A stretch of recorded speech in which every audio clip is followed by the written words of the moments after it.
Chief Justice, Your Honors, and may it please the Court, my name is Samantha Grund-Gramasekra, and I represent the appellant in this case.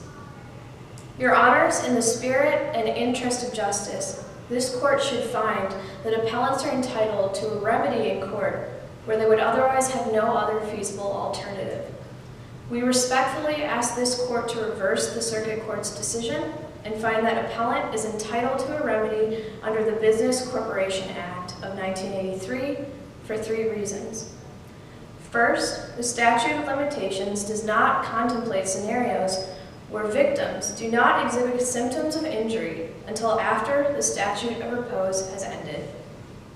Second, without a judicial remedy, the appellees will receive a windfall and retain funds used to pay for asbestos claims. And third, the legislator's ability to articulate a remedy now does not limit the court's ability to fill in the gaps in the interest of fairness. To my first point, the statute of repose is ill-fit to the remedy requested and the circumstances at hand. Appellants acknowledge that the explicit language of the Business Corporation Act provides for a 5-year limitation on any civil remedy against a dissolved corporation. But a thorough scan of the case law attributed to this statute indicates a huge distinction from the cases there and the case at hand. The Business Corporation Act contemplates immediate, discernible damages and potential liability, ranging from failure to make payments, distribution of stock options, and other related financial-centered grievances. Here, the numerous plaintiffs in this action are victims of the dangerous use of asbestos, of which the effects are still slowly becoming more and more well known. The National Cancer Center notes that since the 1940s, millions of American workers have been exposed to asbestos, and it can take between 10 to 40 years for symptoms to emerge. The statute of limitations afforded to plaintiffs under this act are simply and have not been contemplated to recognize the slow emergence of asbestos and the reality of its related litigation. To my second point, appellees are the beneficiaries of this one-size-fits-all statute, and a ruling against the appellants will result in a broad windfall across the board.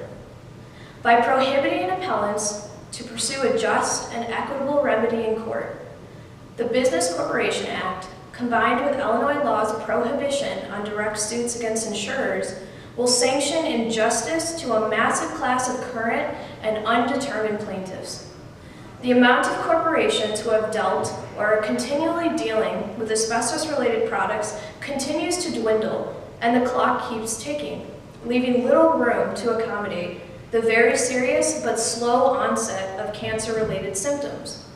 A small class size of plaintiffs means that insurance companies are no longer obligated to defend their previously insured, leaving plaintiffs with little to no remedy. Instead, the insurance companies retain the benefit of the bargain through a windfall of funds designed to be used in asbestos-related litigation. To my third point, exercising judicial restraint is a laudable goal, especially when the legislator has chosen to act or not act on an issue of judicial importance.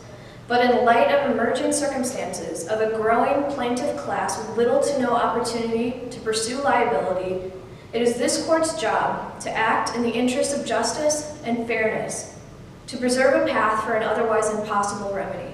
This is not a permanent solution. It is simply meant to preserve some dignity for the appellant's claims and encourage the legislator to reconsider their findings in light of emerging research and reality of asbestos injuries.